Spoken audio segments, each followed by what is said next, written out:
Assalamualaikum warahmatullahi wabarakatuh. Salam sejahtera bagi kita semua. Shalom, Om Swastiastu, Namo Buddhaya, dan salam kebajikan. Baik teman-teman semua, sebelumnya perkenalkan nama saya Ananda Ayu Fitriana, mahasiswa Fakultas Hukum Universitas Trunojoyo Madura semester 5 tahun angkatan 2019. Nah, kali ini saya akan menjelaskan sedikit mengenai peran etika profesi sebagai penegak hukum untuk memenuhi tugas saya, yakni mata kuliah etika dan profesi hukum yang diampu oleh Bapak Ansori Jamil. Sebelum masuk ke pembahasan, apakah teman-teman di sini sudah mengetahui apakah arti dari etika tersebut itu apa, dan apakah teman-teman juga sudah mengetahui mengenai profesi-profesi hukum? Di sini saya akan sebelumnya membahas mengenai etika itu sendiri, ya kan? Etika di sini merupakan konsep tentang baik atau buruknya perilaku seseorang. Nah, etika ini juga merupakan ide-ide atau cita-cita tentang dambaan kebaikan perbuatan atau perilaku manusia tersebut. Etika di sini senantiasa memberikan contoh-contoh yang baik, sementara moral selalu memberikan penilaian terhadap pelaksanaan dari contoh-contoh yang diberikan oleh etika tadi. Oleh karenanya, orang-orang yang beretika adalah orang-orang yang memberi contoh perilaku keteladanan, sedangkan yang bermoral adalah orang-orang yang lakoni keteladanan tersebut atau melakukan keteladanan tersebut. Nah, teman-teman di sini sudah tahu apa belum sih profesi-profesi yang bergerak di bidang hukum itu apa aja? Baik, profesi-profesi yang bergerak di bidang hukum itu antara lain ada advokat, ada hakim, terus ada jaksa, terus ada notaris, dan berbagai unsur instansi yang diberi kewenangan berdasarkan undang-undang, teman-teman. Nah, oleh karena itu, tugas pokok profesinya memberikan pelayanan umum kepada masyarakat tanpa diskriminatif berdasarkan ketentuan hukum yang berlaku.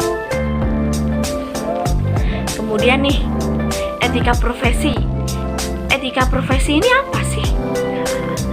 Etika profesi di sini adalah sikap etis sebagai bagian integral dari sikap hidup dalam menjalani kehidupan sebagai pengemban profesi. Hanya pengemban profesi yang maksudnya hanya pengemban profesi itu sendiri yang bersangkutan yang dapat mengetahui atau yang paling mengetahui tentang apakah perilakunya ini dalam mengemban profesi tersebut ini memenuhi tuntutan etika profesinya atau tidak, ya kan? Karena itu memiliki kompetensi teknikal, maka orang awam tidak dapat menilai hal itu. Ini maksudnya kepatuhan pada etika profesi ini sangat tergantung pada akhlak pengembangan profesi yang bersangkutan. Di samping itu, pengemban profesi ini sering dihadapkan pada situasi yang menimbulkan masalah yang pelik, teman-teman. Untuk menentukan perilakunya ini apakah memenuhi tuntutan etika profesi atau tidak, ya kan? Sedangkan perilaku dalam pengemban profesi ini dapat membawa akibat negatif yang jauh terhadap pencari keadilan. Nah, selanjutnya, kalau kita berbicara mengenai etika dan profesi, apa sih hubungan etika dengan profesi ini, khususnya dalam profesi hukum, ya kan?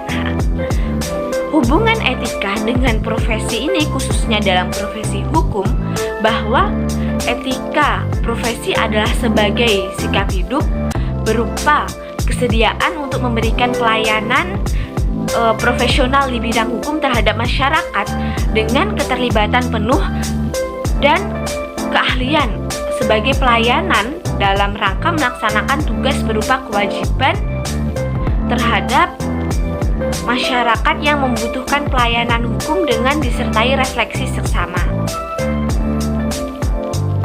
Kalau Kaysar sebagai dikutip, Muhammad Nuh mengatakan bahwa etika profesi ini merupakan kesanggupan untuk memenuhi pelayanan profesional bagi klien. Nah, kalau kita sudah mengetahui apakah hubungannya tadi, terus apakah etika, terus apakah etika profesi tersebut, pasti bertanya-tanya ada apa kaidah-kaidah pokok dari etika profesi tersebut. Nah, kaidah-kaidah pokok dalam etika profesi tersebut ada yang profesi ini harus dihayati sebagai suatu pelayanan tanpa pamrih. Kemudian ada pelayanan profesi ini mendahulukan kepentingan klien. Kemudian pengemban profesi ini harus berorientasi pada masyarakat secara keseluruhan. Kemudian pengemban profesi ini harus mengembangkan semangat solidaritas sesama rekan seprofesinya. Kemudian profesi hukum ini merupakan salah satu profesi yang menuntut pemenuhan nilai moral dari pengemban. Nah, nilai moral itu merupakan ketentuan yang mengarahkan dan mendasari perbuatan luhur.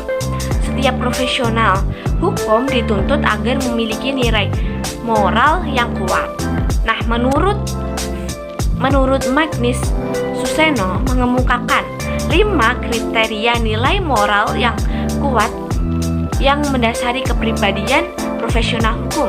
Ini ada kejujuran, kemudian ada otentik, kemudian ada sikap bertanggung jawab, kemudian ada keberanian moral, kemudian ada kemandirian moral, teman-teman. Selanjutnya kita bahas mengenai